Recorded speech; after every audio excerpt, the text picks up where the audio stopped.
નમસ્કાર વિદ્યાર્થી મિત્રો, ફરીથી સ્વાગત છે। વાત કરીએ છીએ 12th સાયન્સના મેથ્સની અંદર ચેપ્ટર નંબર 6 વિકલિતના ઉપયોગો, ટોપિક નંબર 3 એટલે કે મહત્તમ મૂલ્ય અને ન્યૂનતમ મૂલ્ય મેળવવા પર આધારિત દાખલાઓ। આ ટોપિકની અંદર કુટ પ્રશ્નો ટાઈપના જે દાખલાઓ છે એની આપણે વાત કરીએ તો તમે સ્ક્રીન પર જોઈ શકો છો અત્યારે રકમની અંદર કે x + y = 60 તથા xy³ મહત્તમ થાય તેવી બે ધન સંખ્યાઓ x અને y આપણે મેળવવાની છે। તમારે જેને મહત્તમ કે ન્યૂનતમ બનાવવું છે એ આપણા માટે વિધેય બનશે, એ વસ્તુ મગજમાં રાખશું। xy³ ને આપણે મહત્તમ બનાવવું છે તો એ આપણા માટે વિધેય બનશે, ખાસ યાદ રાખજો। ઓટો ફોકસ છે વિદ્યાર્થી મિત્રો, જરાક પ્રોબ્લેમ આવે તો થોડુંક આગળ પાછળમાં, સ્ક્રીન તો અહીંયા જ રહેવાની છે, બરોબર છે, તો પાછળથી જરા સમજી લો। ઓકે, x + y = 60 છે અને xy³ આપણે મહત્તમ થાય એવી બે ધન સંખ્યાઓ x અને y આપણે મેળવવાની છે। વિધેય શું છે કે જેને તમારે મહત્તમ કે ન્યૂનતમ બનાવવું એ આપણા માટે વિધેય કહેવાશે। રેડી? હવે ધ્યાન આપજો, હું વિધેય તરીકે xy³ જ લઈશ, કારણ કે મારે એને મહત્તમ બનાવવું છે। વિધેય f(y) = xy³, હું વિધેય y ના સ્વરૂપમાં લઉં, કારણ માત્ર આટલું કે x ની કિંમત અહીંયાથી મૂકી દઈશું। x ની કિંમત હું 60 - y × y³ રાખી શકું છું। ઘણાને પ્રશ્ન થાય કે સાહેબ આપણે y ની કિંમત પણ 60 - x રાખી શકીએ ને? હા, રાખી શકો, પણ થાય શું, 60 - x નો ઘન તમારે કરવો પડે ને ઘનનું સાદુરૂપ આપવું પડે, તો એના કરતાં સરળ આપણને એ પડે કે x ની કિંમત આપણે બદલાવીએ। તો આ વિધેય થયું f(y) = ધ્યાન આપજો 60 × y³ માઇનસ y³ × y એટલે y ની 4 ઘાત। રેડી? આપણા નિયમ પ્રમાણે સૌપ્રથમ પહેલી વાર વિકલન કરવાનું। 60y³ નું વિકલન 3 ઘાત આગળ એટલે 180y² માઇનસ 4y³ થશે। એનું બીજી વાર વિકલન કરો, 2 આગળ આવે 18 × 2 = 36 એટલે 360y માઇનસ 4 × 3 = 12y² થશે। ઓકે, ચલો આ બીજી વાર વિકલન થઈ ગયું। હવે પ્રથમ વખત આપણે જે વિકલન કર્યું હોય એને તમે 0 બતાવો। આપણું પહેલી વારનું વિકલન છે વિદ્યાર્થી મિત્રો, એને તમે 0 બતાવવાનો પ્રયત્ન કરો। 180y² - 4y³ = 0 થાય। રેડી? તો જે કંઈ પણ કોમન નીકળે, એક તો 4 કોમન નીકળે અને y² કોમન નીકળે, તો અંદર શું વધે? 45 ચોખ્ખું 180 થાય, તો અહીંયા 45 આવે, માઇનસ 4y² નીકળી જાય તો ઓનલી y આવે, = 0 થાય। તો એનો મતલબ એમ થયો y² = 0, જો 4 તો છેદમાં ગયા એટલે 0, તો y² = 0 અને 45 - y = 0 થાય। ઓકે, તો આ રીતે આપણને y ની કિંમત 0 મળે અને આ રીતે આપણને y ની કિંમત 45 વિદ્યાર્થી મિત્રો મળે છે। y ની કિંમત આપણને અહીંયાથી 0 મળે છે અને અહીંયાથી y ની કિંમત આપણને 45 મળે છે। તો આ રીતે y ની આપણને બે કિંમતો વિદ્યાર્થી મિત્રો મળી। રેડી? હવે આ બંને કિંમતો માટે આપણે દ્વિતીય વિકલિત ચકાસવાની વાત આવે।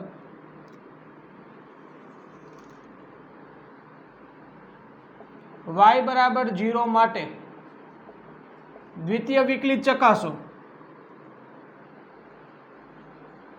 360 × 0 - 12 × 0²,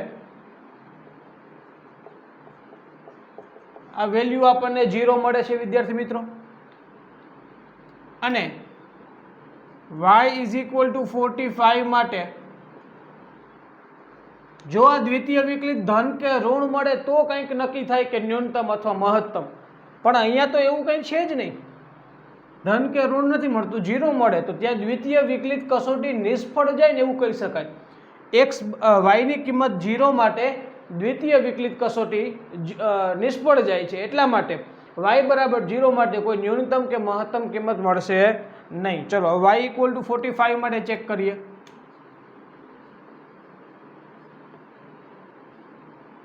360 × 45 -12 ગુણ્યા 45 સ્ક્વેર કોમન શું નીકળે? આ બંને પદમાંથી એક તો હું 12 ને કોમન લઈ શકું, ગુણાકારમાં હું 45 ને કોમન લઈ શકું, તો અહીંયા શું વધશે? 360 એટલે 12 તેરી એટલે 30 વધશે, 45 કોમન નીકળી ગયા, માઇનસ 12 કોમન નીકળી ગયા અને 45 કોમન નીકળી ગયા તો 45 વધશે. તો 12 ગુણ્યા 45 ગુણ્યા 30 માઇનસ 45 એટલે -15. જો ભાઈ માઇનસ મળ્યા, આ માઇનસ મળ્યા ને એનો મતલબ એમ કે f'45 ઇઝ લેસ ધેન 0, ઋણ મળે છે. તેથી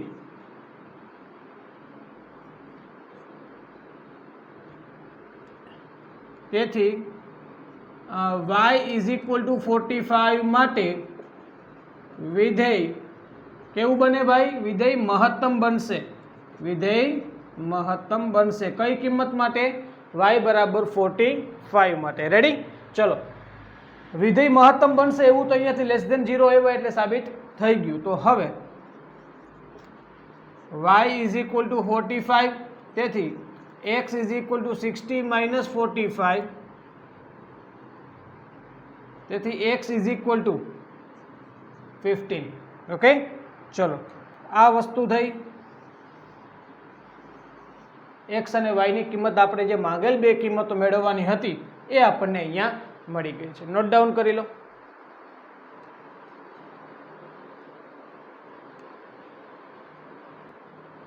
ઓકે વિદ્યાર્થી મિત્રો, ત્યારબાદ ક્વેશ્ચન નંબર 16 જરા જોઈએ. જેમનો સરવાળો 16 હોય એવી બે ધન સંખ્યાઓ મેળવો જેથી તેમના ઘનનો સરવાળો ન્યૂનતમ. તો એમના ઘનનો સરવાળો ન્યૂનતમ એ આપણા માટે વિધેય. હવે બે સંખ્યાઓ માની લો કે ધારો કે બે ધન સંખ્યાઓ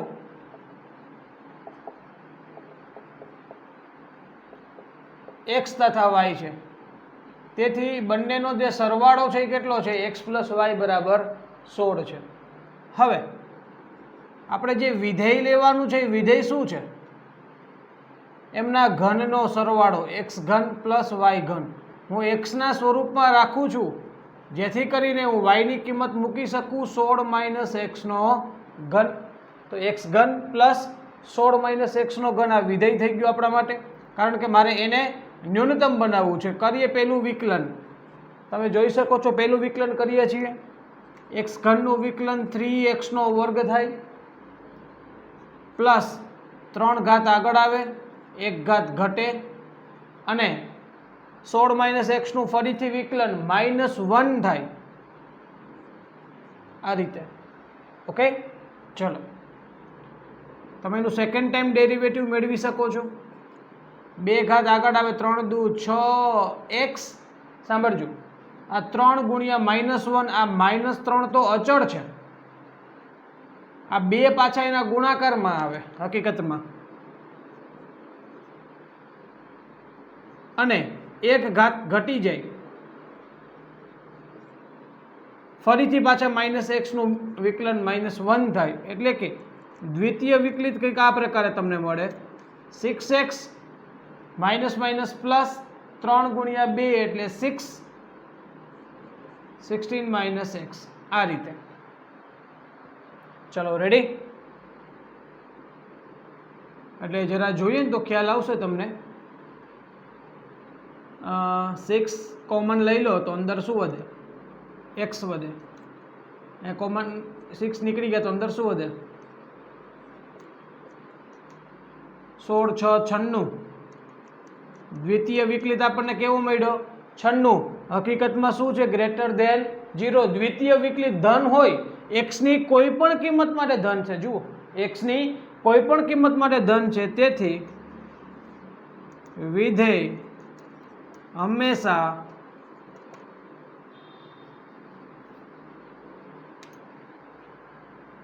શું આપણે વાત કરવાની છે? ન્યૂનતમ જ મળે. કારણ શું? દ્વિતીય વિકલિત આપણને ધન મળ્યું એટલા માટે. હવે પ્રથમ વિકલિતને 0 બતાવો, f' x = 0 થશે. પ્રથમ વિકલિત ક્યાં આપણું? અચ્છા અહીંયા છે, એને 0 બતાવો એટલે 3x² plus minus minus 3 × 16 - x² equal to 0 થશે. ચલો 3 કોમન નીકળી જાય તો અંદર શું વધે? x² minus 16 - x² equal to 0. Ready? હવે 3 તો અહીંયા છેદમાં જાય તો 0 જ થવાના છે, એમાં કોઈ ચિંતાનું સ્થાન નથી. પરંતુ અહીંયા બે અવયવ પાડીએ આપણે, a² માઇનસ b² એટલે a minus b a plus b. પહેલો અવયવ શું પડે? a minus b minus minus plus a plus b,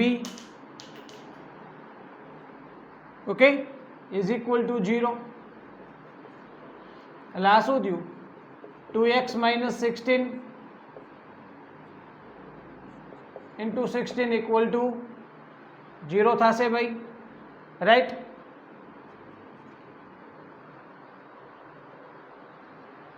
હવે 16 આના છેદમાં જાય તો 0 થઈ ગયા, એટલે 2x - 16 બરાબર 0. તો x બરાબર 16 ના છેદમાં 2. તો આ રીતે વિદ્યાર્થી મિત્રો આપણને x ની કિંમત 8 મળે છે. x ની કિંમત 8 મળે છે. હવે x ની કિંમત 8 હકીકતમાં દ્વિતીય વિકલિતમાં મૂકો તો દ્વિતીય વિકલિત તો ધન જ છે ને.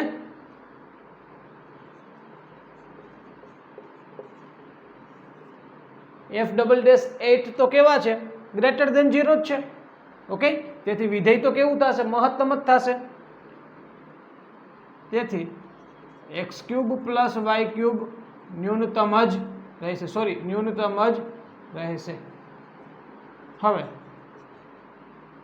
y is equal two y બરાબર શું હતા? 16 - x 16 - x 16 - 8. આમ જે બે કિંમતો આપણી પાસે માંગી હતી એને, બે ધન સંખ્યાઓ, આમ માંગેલ બે ધન સંખ્યાઓ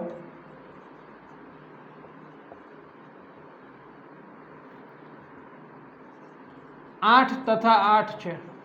બંને ધન સંખ્યાઓ કેવી છે? 8 અને 8. નોટ ડાઉન કરી લો.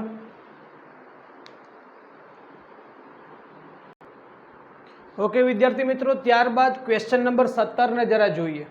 રકમ મેં ટોટલ રકમ અહીંયા લખેલી નથી, કારણ કે તમે ટેક્સ્ટ બુકમાં જોઈ શકો છો, અને બોર્ડમાં લખશું તો આપણો 30% બોર્ડ એમાં જ જતો રહેશે, બરોબર? એટલે હું રકમને અહીંયાથી વાંચું છું, ધ્યાનથી સમજજો. ખાલી 3 પોઈન્ટ લખ્યા છે કે જે આપણા માટે અગત્યના છે.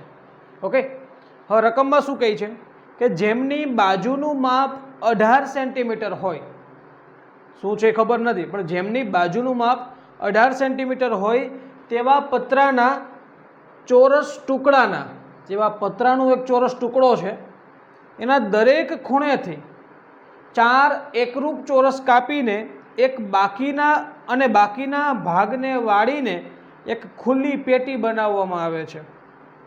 પહેલી વાત તો આ સમજી લઈએ આપણે. આપણી પાસે જે કંઈ પણ છે એ શું છે? આપણી પાસે એક ચોરસ ટુકડો છે. ખાસ સમજો ધ્યાનથી.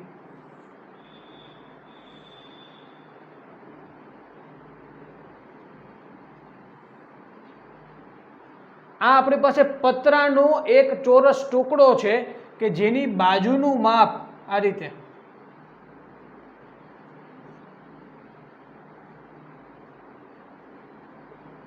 તમને ખ્યાલ હોવો જોઈએ કે ચોરસ ટુકડો છે એટલા માટે 4 બાજુઓનું માપ કેટલું હશે?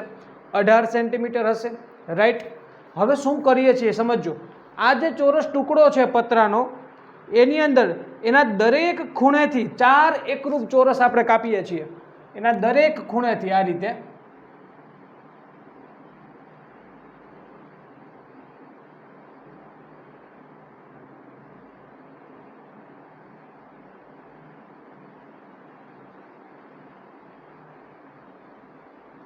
ચાર એકરૂપ ચોરસ, એનો મતલબ એમ કે 4 સરખા ચોરસ આપણે આ પતરાના દરેક ખૂણેથી કાપી લીધા છે, કટ કરી નાખ્યા છે. તો હવે પતરું કેવું થઈ ગયું તમે જોઈ શકો છો. અહીંથી આ રીતે આમ આ કટકા જે ખૂણા જે છે એ 4 ચોરસ ખૂણા નીકળી ગયા છે. રેડી? હવે શું કરવાનું છે? હવે જે બાકીનો ભાગ વધે ને એને વાળી દેવાનો છે. સમજો આ ભાગ વધ્યો છે તેને આપણે આ રીતે આમ વાળી દો, આ ભાગને આમ વાળી દો, આ ભાગને આમ વાળી દો અને આ ભાગને આમ વાળી દો, તો તમને ખ્યાલ આવી જશે કે આ ભાગ જેવો આમ વળશે અને આ ભાગ આ રીતે વળશે એટલે ખુલ્લી પેટી જેવી રચના થઈ જશે.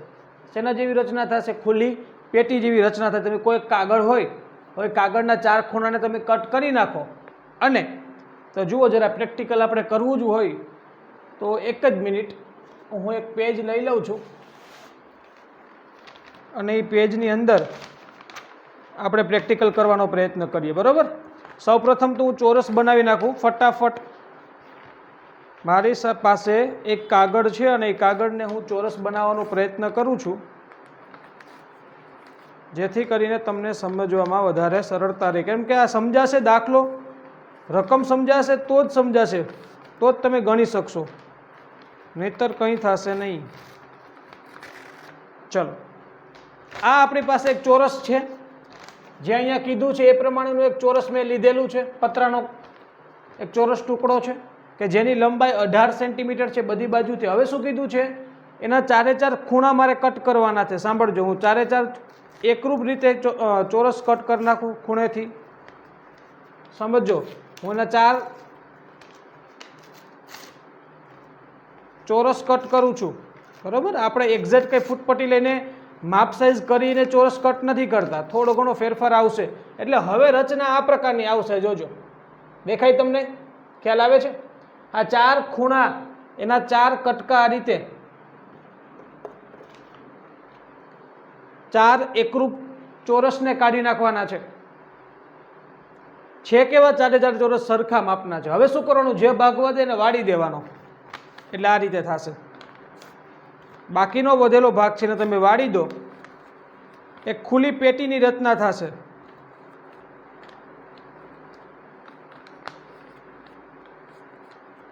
જુઓ કેવી ખુલ્લી પેટી તમે જોઈ શકો છો. મેં આ બધા ભાગને વાળી દીધા એટલે આ એક ખુલ્લી પેટી. પછી તો પતરું હોય તો એમાં તો વેલ્ડિંગ થઈ જાય ને, એમાં વેલ્ડિંગ કરી નાખવાનું એટલે એક પેટી બની ગઈ. જુઓ, દેખાય છે? આ તમે આ ઉપરથી ખુલ્લી છે, બરાબર? આ આપણે એક ખુલ્લી પેટીની રચના થઈ ગઈ. પણ કઈ રીતે? 4 ચોરસ તમે જે છે ખૂણા પરના એ 4 ચોરસને તમે કટ કરો, બાકીના ભાગને વાળી દો એટલે આ થઈ ગઈ ખુલ્લી પેટી. હવે આ ખુલ્લી પેટીનું ઘનફળ તમારે મહત્તમ બનાવવું છે. હવે કોઈ પણ પેટીનું ઘનફળ બનાવવું હોય તો એના માટેનું સૂત્ર શું હોય? લંબાઈ ગુણ્યા પહોળાઈ ગુણ્યા ઊંચાઈ. એકદમ પરફેક્ટ છે. અને ચોરસની બાજુની લંબાઈ કે તમે જે આ ચોરસ કટ કર્યા છે એની લંબાઈ કેટલી છે એ આપણે મેળવવાની છે. મેઇન પ્રશ્ન આપણો એ છે. રેડી? હવે ખાસ ધ્યાનથી સમજો. તમે કેટલી લંબાઈના ચોરસ કાપો છો એ આપણને ખબર નથી. આપણે ત્યાંથી ધારી લઈશું કે ધારો કે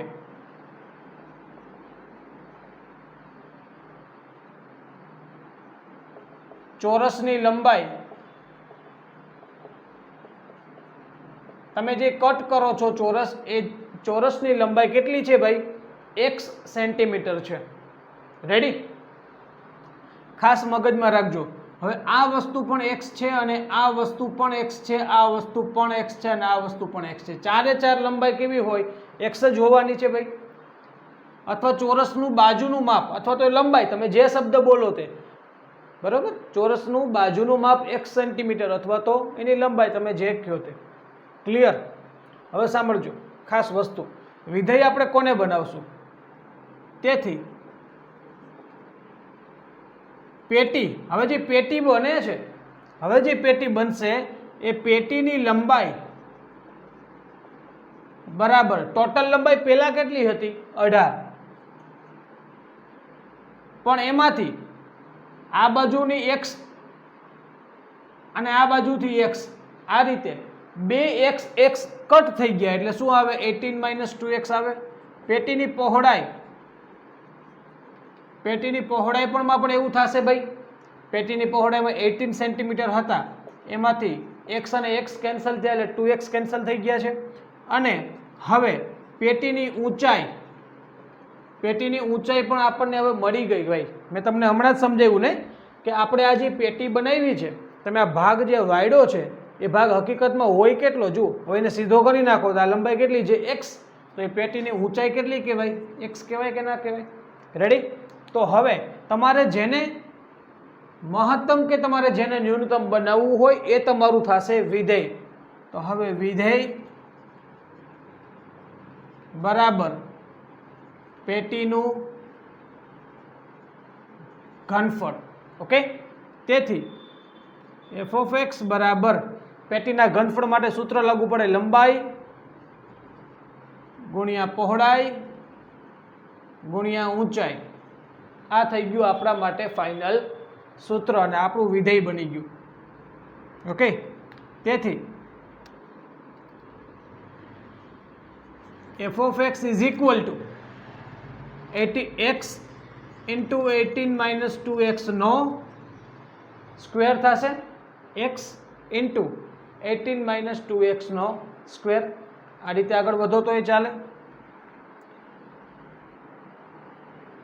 તમે ડાયરેક્ટલી વિકલન કરી નાખો અહીંયાથી ગુણાકારના નિયમ દ્વારા તો પણ વાંધો નહીં. અને સાદુરૂપ આપવું છે પહેલાં તો 18 નો સ્ક્વેર 324 થાય, માઇનસ 18 દુ 36 2 72x થાય, અને પ્લસ 2 નો સ્ક્વેર 4x સ્ક્વેર. આ રીતે આપણને મળશે એફ ઓફ એક્સ. હજુ તમે એક્સને મલ્ટીપ્લાય કરાવી દો અંદર તો 324x માઇનસ 72x નો વર્ગ પ્લસ 4x નો ઘન. આ ફક્ત આપણું હજી તો વિધેય મળ્યું છે. હવે તમે એનું ડેરિવેટિવ મેળવો. First derivative F dash x, આ થયા 324 માઇનસ 72 ગુણ્યા 2 એટલે 144 એક્સ પ્લસ 4 તેરી 12 એક્સ નો વર્ગ.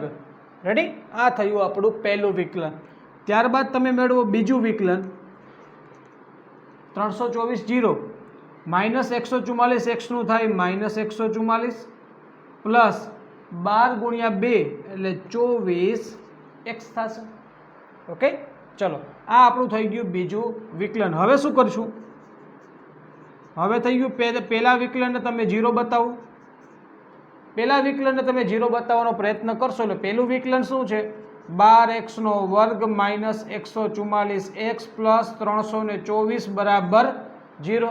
મને ખ્યાલ છે આમાંથી 12 કોમન નીકળશે, અંદર વધે x સ્ક્વેર 12 12 144 એટલે 12x પ્લસ 324 ને 12 વડે ડિવાઈડ કરો, 12 2 24 12 3 36 12 2 24 એટલે કેટલા વધે? 8 વધે અને 4 એટલે 84, 12 7 84 એટલે 27 આવશે ઇક્વલ ટુ 0.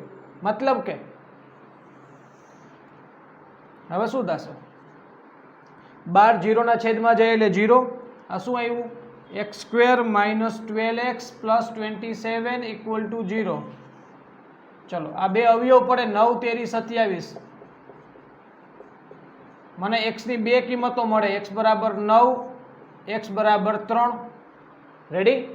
ચલો હવે x બરાબર 9 અને x બરાબર 3 મળે તો તમે જરા વિચારો તો પેટીની લંબાઈ શું થાય? જરા વિચારો. જે 9 રાખી દો તો 9 દુ 18, 18 માઇનસ 18 એટલે 0. એનો મતલબ એમ થયો કે લંબાઈ 0 પહોળાઈ 0. આવું કોઈ શક્ય બને ખરા? ના બને ભાઈ. x બરાબર 9 માટે લંબાઈ બરાબર 18 માઇનસ 18 બરાબર 0 શક્ય નથી. આ વસ્તુ શક્ય થતી નથી. એટલા માટે આપણે x ની ફાઇનલ કિંમત કઈ ધ્યાનમાં લઈશું ભાઈ? x બરાબર 3. આ x બરાબર 3 સેન્ટીમીટર એ આપણા માટે ફાઇનલ કહેવાશે. રાઈટ? પણ હવે મેઇન વસ્તુ એ કે આપણું ઘનફળ એ હકીકતમાં મહત્તમ મળે છે કે નહીં સાબિત કેમ કરવું, એ કઈ રીતે ફાઇનલ થાય? તો કે ભાઈ x ની કિંમત જે છે એ તમારે દ્વિતીય વિકલિતમાં મૂકવાની. હવે x બરાબર 3 ને f ડબલ ડેશ x માં ચકાસતા f double dash 3 equal to દ્વિતીય વિકલિતમાં x ની કિંમત 3 મૂકી દો તો માઇનસ 144 પ્લસ 24 ગુણ્યા 3 એટલે માઇનસ 144 24 તેરી 72. તેથી f double dash 3 is equal two minus 72 મળે ભાઈ આપણને. દ્વિતીય વિકલિત આમ ઇઝ લેસ દેન 0. આમ x બરાબર 3 સેન્ટીમીટર માટે દ્વિતીય વિકલિત x બરાબર 3 સેન્ટીમીટર માટે દ્વિતીય વિકલિત ઋણ મળ્યો. એનો મતલબ એમ થયો કે x બરાબર 3 સેન્ટીમીટર માટે પેટીનું ઘનફળ, કારણ કે વિધેય કેવું બનશે ભાઈ? પેટીનું ઘનફળ કાઉન્સમાં લખી દઈએ વિધેય. વિધેય કેવું થાય? મહત્તમ મળે. વિધેય મહત્તમ બનશે. ઓકે, વિધેય મહત્તમ બને કારણ કે દ્વિતીય વિકલિત ઋણ મળ્યો. ક્યારે? x બરાબર 3 સેન્ટીમીટર માટે. આમ ચોરસની બાજુની લંબાઈ કેટલી થઈ? ચોરસની બાજુની લંબાઈ x બરાબર 3 સેન્ટીમીટર આપણો ફાઇનલ આન્સર છે. ઓકે વિદ્યાર્થી મિત્રો, ફરીથી સમજાવું છું. એક ચોરસ છે, ચોરસની જે લંબાઈ હતી 18 સેન્ટીમીટર છે. 4 ખૂણા ઉપરથી 4 એકરૂપ ચોરસને તમે કટ કરો છો, જે ચોરસને તમે કટ કરો છો એ જે ચોરસની લંબાઈ કેટલી છે એ આપણે મેળવવાનું છે. આપણે એને ધારી લઈએ x સેન્ટીમીટર. હવે વાત આવે આ પેટીનું. એક પેટી બનશે કારણ કે જે બાકીના ભાગ વધ્યા હોય કટ કર્યા પછીના એને વાળી દો એટલે ખુલ્લી પેટી બને. આ ખુલ્લી પેટીનું ઘનફળ એટલે લંબાઈ ગુણ્યા પહોળાઈ ગુણ્યા ઊંચાઈ થાય. લંબાઈ એટલે કે 18માંથી 2x કેન્સલ, પહોળાઈ એટલે કે 18માંથી 2x કેન્સલ, અને ઊંચાઈ એટલે કે x. એટલે કે લંબાઈ ગુણ્યા પહોળાઈ ગુણ્યા ઊંચાઈ કરો તો આ ત્રણેયનો ગુણાકાર થાય. રેડી? તો આ આપણા માટે વિધેય બને. પહેલું વિકલન કરો, બીજું વિકલન કરો. પહેલા વિકલનને 0 બતાવો, x ની બે કિંમતો મળે 9 અને 3. પણ 9 માટે તો લંબાઈ 0 થઈ જાય, જે શક્ય નથી. તો 3 લઈને આગળ વધ્યા. 3 આપણો જવાબ હોઈ શકે, પણ x બરાબર 3 માટે દ્વિતીય વિકલિત ઋણ મળવું જોઈએ, તો જ આપણું વિધેય કેવું બનશે? મહત્તમ બનશે. અને એવું જ અહીંયા થાય છે. ઓકે, નોટ ડાઉન કરી લો.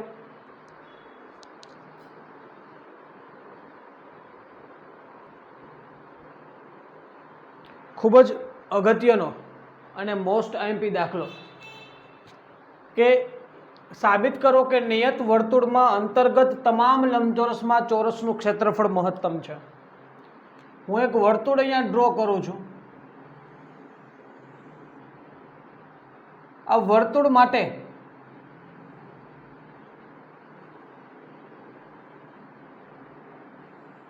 આ રીતે મેં એક લંબચોરસ ડ્રો કર્યો છે, પણ જેટલા પણ લંબચોરસ છે એની અંદર ચોરસ કોઈ હોય તો એનું ક્ષેત્રફળ ખૂબ જ એકદમ મહત્તમ કહી શકાય. તમામ લંબચોરસોમાં ચોરસનું ક્ષેત્રફળ કેવું છે? મહત્તમ છે. ખાસ ધ્યાનથી સમજજો.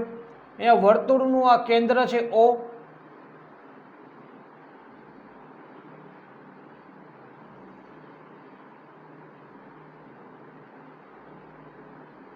આ વર્તુળનું કેન્દ્ર O છે. આ બિંદુ A, B, C કહી દઉં. જે કાટકોણ ત્રિકોણ, કારણ કે લંબચોરસ હોય તો બધા ખૂણાઓ 90 ડિગ્રીના હોય. આ વર્તુળનું કેન્દ્ર O છે.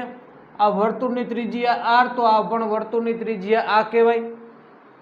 હવે આ તમે ચોરસની લંબાઈ x કયો તો આ કે લંબચોરસની લંબાઈ x, તો લંબચોરસની પહોળાઈ y થશે. રેડી? આટલી એક વસ્તુ સમજીએ અને એના જરા આપણે લખી દઈએ. નિયત વર્તુળ નું કેન્દ્ર O તથા ત્રિજ્યા R અને અંતર્ગત લંબચોરસની બાજુની લંબાઈ x તથા પહોળાઈ y છે. ચલો આટલું ક્લિયર. આ ફક્ત આપણી માહિતી મેં આપેલી છે. ઓકે, જે કંઈ પણ મહત્તમ તમારે બનાવવું છે કે જે કંઈ પણ ન્યૂનતમ બનાવવું છે એ છે ચોરસનું ક્ષેત્રફળ. બરોબર? હવે ધ્યાનથી સમજજો.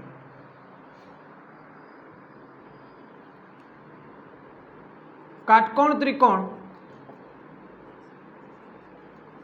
ABC માટે શું બને છે ત્યાં જુઓ તો ભાઈ જરા, કે ભાઈ મને તો અહીંયા એવું દેખાય છે કે AC² is equal two AB² plus BC². મતલબ કે AC², જો ભાઈ A થી લઈને C સુધીનું માપ કેટલું કહેવાય? R અને R, એટલે 2R કહેવાય કે ના કહેવાય? Yes or no? 2R no square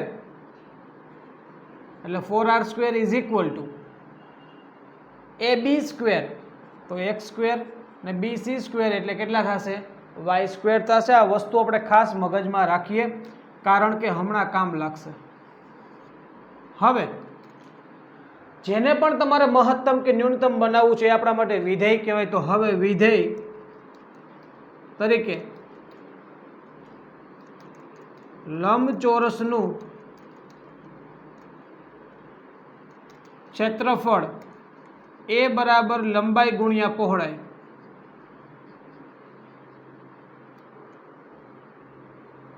અથવા તો એ બરાબર એક્સ વાય. સમજાય બાળકો?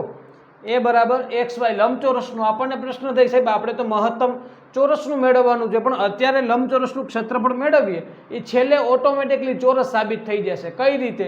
એક્સ અને વાય સરખા મળશે એટલે. રેડી? તો લંબચોરસના ક્ષેત્રફળમાં આપણે આગળ વધીએ. એ બરાબર એક્સ વાય. હવે વાયની કિંમત ક્યાંથી લઈશું? અહીંયાથી લઈશું. રેડી? ધ્યાન આપજો ખાસ. વાયની કિંમત ત્યાંથી લેવી છે મારે. કઈ રીતે હું લઈશ? 4r² માઇનસ x² થાય. x ઇન્ટુ વર્ગમૂળમાં વાયની કિંમત વર્ગમૂળમાં આવશે તો ફાઇનલ છે. 4r² માઇનસ x² થશે. આ વાયની કિંમત આપણને આ સમીકરણ ઉપરથી મળી ગઈ. હવે આખું સમીકરણ એક્સના સ્વરૂપમાં આવી ગયું. પહેલાં બે બાજુ હું સ્ક્વેર કરી નાખું એટલે આ થઈ ગયા એક્સનો વર્ગ, વર્ગમૂળ કેન્સલ, 4r² માઇનસ x² થશે. રેડી? તો આ જે છે એ આપણું વિધેય બની ગયું. F of X is equal two અંદર મલ્ટીપ્લાય કરો 4r² x² માઇનસ x⁴ આ થયું આપણા માટે વિધેય. ઓકે વિદ્યાર્થી મિત્રો, મેં વિધેય એક્સના સ્વરૂપમાં લખેલું છે. ચલો ક્લિયર? વર્ગ કરવાનું કારણ માત્ર આટલું કે જેથી કરીને હું આ વર્ગમૂળવાળા પદનું વિકલન કરી અને થોડું ડિફિકલ્ટ થાય એના કરતાં બેટર વર્ગ કરી નાખો. ચાલે સાહેબ? હા, દોડે. ઓકે, આવું જ્યારે પણ થાય ત્યારે તમે આવું કરી શકો છો. હવે આપણા રૂલ્સ પ્રમાણે પહેલું વિકલન કરો. શું થશે એનું વિકલન? 4r² અચળ છે, x² નું 2x એટલે 2 આગળ આવે એટલે 8r² x થશે માઇનસ 4x³ થાય. એનું બીજું વિકલન કરો. બીજું વિકલન શું થાય? 8r² x નું 1 માઇનસ 4 તેરી 12 x નો વર્ગ. આ એનું બીજું વિકલન થયું. હવે શું કરવાનું હોય? પેલા વિકલનને 0 બતાવવાના હોય. f' = 0. તેથી 8r² x માઇનસ 4x³ = 0 થશે ભાઈ. ચલો રેડી? કોમન શું નીકળે? એક તો 4 કોમન નીકળે અને x કોમન નીકળે. તો અંદર શું વધે? 2 વધે, r² વધે, માઇનસ 4 કોમન નીકળી ગયા, x નીકળી ગયા તો x² તો વધશે જ. 4x આના છેદમાં ગયા તો 0. તો 2r² માઇનસ x² = 0. તો x² is equal two 2r² થશે. તો x ની વેલ્યુ √2r. વિદ્યાર્થી મિત્રો, મને x ની વેલ્યુ √2r મળે છે. પણ આ શું આ x ની કિંમત માટે હકીકતમાં મહત્તમ થાય છે કે નહીં એ ચેક કરવું હોય તો f' ની અંદર તમે √2r મૂકી દો તમારા દ્વિતીય વિકલિતની અંદર. તો 8r² માઇનસ 12 x નો વર્ગ તો આપણી પાસે ઓલરેડી છે, √2r નો વર્ગ એટલે 8r² માઇનસ 12 ના ગુણાકારમાં √2 એટલે 2r², 12 દુ 24r², 8r² માઇનસ 24r² એટલે minus 16r² is less than 0. તેથી x બરાબર √2r માટે x બરાબર √2r માટે વિધેય કેવું બનશે ભાઈ? મહત્તમ બને. કારણ કે આપણે ક્ષેત્રફળ કેવું બતાવવું છે? મહત્તમ બતાવવું છે. કઈ કિંમત માટે? x બરાબર √2r માટે. રેડી? હવે x² પ્લસ y² બરાબર 4r² હતા. તેથી y² બરાબર 4r² માઇનસ x² થયા. તેથી y બરાબર વર્ગમૂળમાં 4r² માઇનસ x² થયા. તો આને અંતર્ગત 4r² માઇનસ x² ની વેલ્યુ મૂકી દો તમે. x² ની વેલ્યુ કેટલી છે? 2r² અથવા તો √2r તમે મેળવા એનો વર્ગ કરો એટલે 2r² થાય. 4r² માઇનસ 2r² એટલે 2r². તો આ કેટલા મળ્યા કહેવાય? y બરાબર √2r. તેથી x બરાબર y. જોયું? x અને y ની કિંમત કેવી મળી? તમને સરખી મળી. તેથી x બરાબર y. આમ જે અંતર્ગત લંબચોરસ એ ચોરસ બને છે, તેથી તથા ક્ષેત્રફળ મહત્તમ મળે છે. ઓકે, આમ જે r ત્રિજ્યાને વાળું જે વર્તુળ છે એની અંદર જે તમામ અંતર્ગત લંબચોરસ છે એની અંદર જો કોઈ પણનું ક્ષેત્રફળ મહત્તમ હોય તો એ છે ચોરસ. એ સાબિત કેમ કર્યું આપણે? x બરાબર y થી લંબાઈ અને પહોળાઈ કેવી થઈ? સરખા માપની થઈ છે. ઓકે વિદ્યાર્થી મિત્રો, નોટ ડાઉન કરી લ્યો. આ લેક્ચરનો આપણે અહીંયા સુધી રાખીએ છીએ.